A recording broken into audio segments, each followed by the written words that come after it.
almost there.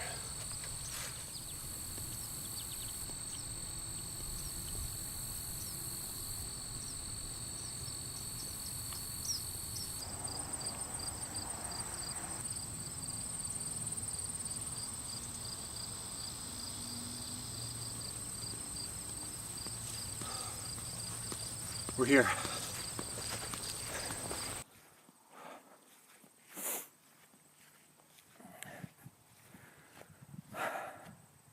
Well, what do you think?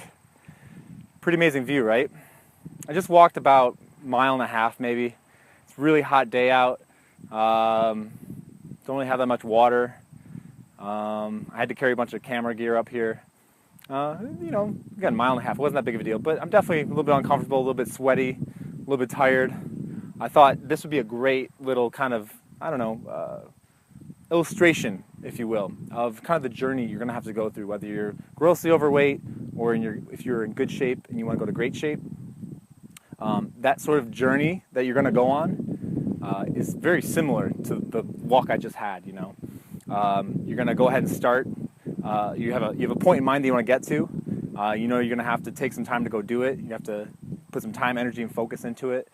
Once you get started on the path, it's going to be a little bit rough. You're a little uncomfortable. Kind of like when I started, I'm like, I really don't want to be walking right now. I'd rather go home and watch TV or something. But as you get started, you start to get a little rhythm.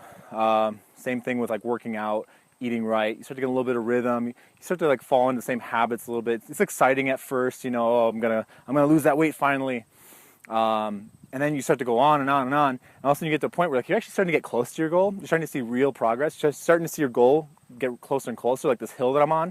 You can actually start to see it as you're coming up to it, And it actually starts to get harder because you go from like enjoying this like walk that you're having. You go from enjoying like your daily habits, your routine, just the comfort and convenience that brings. And you start to think of your goal again, and you start to think of the end in mind, which is very important. You have to think of that, but you start to lose that enjoyment because you want that goal so bad. All you think is like the seed of like it's like that seed of, or that like it's like a little worm in your belly. It's like eating away at you. It's like the worm of ambition. And so as you get towards the end, it starts to get actually hard again. And there's actually this part of the hill right here that I just walked up. It's a steep little incline. Again, this isn't really that hard, but it's kind of a good illustration is that as you're going up towards the end, it actually gets really, really hard, and you kind of have to put a little bit more energy into it. And again, you're thinking about the end, and you're not really enjoying it as much. But what's funny is as you start to climb up here, you start to look around, and slowly the view gets a little bit, every step you take, the view gets better and better and better. And it's really amazing, and it's really similar to like when you get to that last point of your goal, whether it's losing weight or getting muscles or getting in shape, whatever it is. As you get to the end there, you kind of like get, it's really cool. You get better perspective about why you're doing it. A lot of like guys, for instance, will do it. They'll go, oh, I want a six pack, and say they actually get to that point. And the whole purpose was that they could like get laid or get with girls or whatever silly reasons that we all have that we want to do stuff. And that's cool and whatever, but at the same time, what you begin to realize is that there's way more to it than that. And it probably won't even work for that reason. In other words, you actually probably won't get laid more, but like the thing is, it's really, you do it for you. You do it because you want to set out a goal. You do it for your own self-confidence. You do it so you can prove that you can commit, keep habits, have a little bit of discipline, overcome challenges, overcome things that you thought you couldn't do. And that's the whole reason why you do it, okay?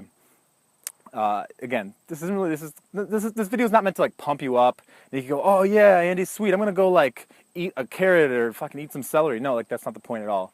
It's just to remember that while you're going on this journey, the goal is what we're shooting after the whole time. We're always going after this goal, and that's what we're going after. If it's, again, losing 50 pounds, if it's seeing the little striations on your muscles and abs, cool, that's great. That's a great goal to have. But at the same time, too, you do have to enjoy what you're doing. If you don't enjoy it, if you're doing it just as a short-term solution, as something you're not going to be doing in 6 months from now, it's not going to be something you're going to be able to accomplish, I guarantee you. You have to make it something you can do for a long period of time, more than a year. Hopefully the results come faster than that, and they really can. But again, it has to be something that you can do long term. This isn't going to be done in a week, 2 weeks, 3 weeks, a month. It's a long-term thing.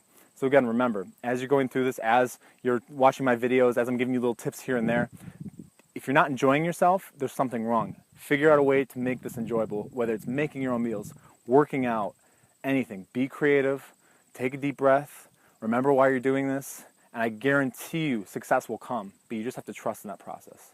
So I'm going to give you a few more shots of this awesome view, and then I'm going to go walk back. I'll be seeing you later, and look out for more videos.